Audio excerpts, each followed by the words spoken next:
Once again, we're here joined with Deseret News BYU guru Jeff Call. How are you doing? Doing well. How are you? Doing just fine. So Taysom Hill gave a masterful performance versus UConn. Is this a sign of great things to come for the quarterback? I think so. I think what we saw from Taysom on Friday was the kind of quarterback he can be and will be. He just seems so much more patient in the offense. When he dropped back, his immediate instinct wasn't just to take off running. He really looked downfield, and I was really impressed with the way he found his receivers and just had complete control of the offense. He looked poised. He looked comfortable and confident, and we didn't always see that from him last year, but we are definitely seeing a new and improved Taysom Hill this year. So what impressed you most, both on the offense and the defensive side of the ball?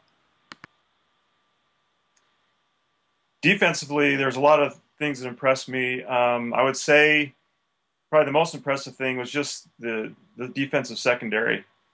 With two projected starters, the corners out, Jordan Johnson and Rob Daniel. I think there were some question marks there about how they would do. And, you look at what happened out there, and the corners played great. Michael Davis and Jordan Prater really played well. A lot of balls knocked down. They were assignment sound. They knew what they needed to do.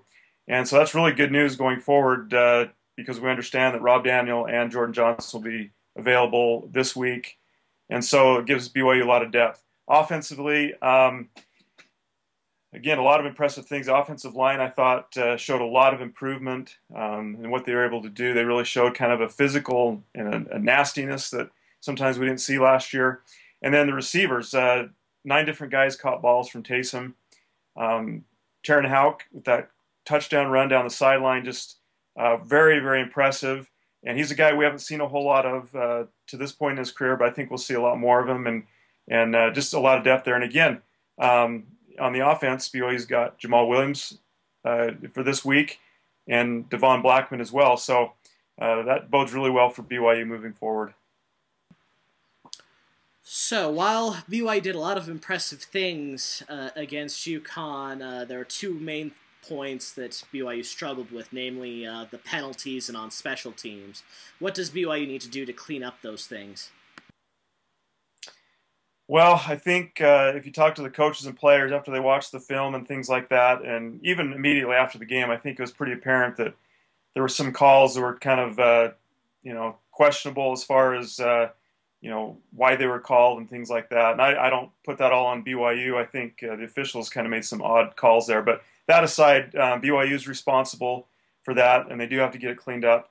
The coaches say, again, looking at the film, they're not too concerned because a lot of it is from aggressiveness, and they like that. They don't want them to play tentative and things like that. So I think the coaches understand that, while penalties are a bad thing, in some ways, that's part of the game. You've got to be aggressive, and that's the way BYU plays football. So I think they've addressed some of those issues, and we'll see this week how much it's translated. And then as far as special teams, there's no doubt that they're going to have to fix some things in the kicking game. In particular, we saw some short kicks and some longer returns that are concerning for BYU. That first PAT of the season, it kind of fluttered over the upright by Trevor Sampson. That was a snap, actually, that was the biggest problem there.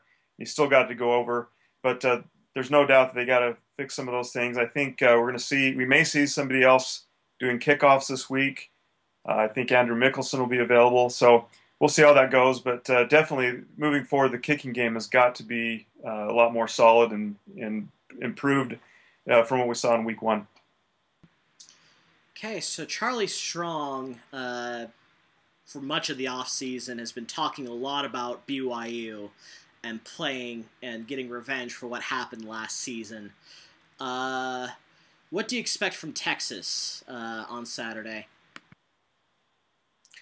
Well, I expect them to come out very emotional, very motivated. Like you said, they've been talking about this game for the past year, ever since what happened in Provo last year, where BYU just embarrassed the Longhorns. we saw the day after that game, their defensive coordinator was let go, and then eventually Mack Brown was let go at the end of the season. So there is a lot of pride on this line for Texas. Everyone's been talking about this game, talking about Taysom Hill, not allowing him to run for 259 yards and not allowing BYU to run for 550 yards like they did last year. So they're going to be very, very motivated and focused. And Charlie Strong's the kind of coach where he's really good at, I think, pushing buttons and getting guys to be motivated for games and things like that. Not that they necessarily need it for this one, but he's very skilled at that.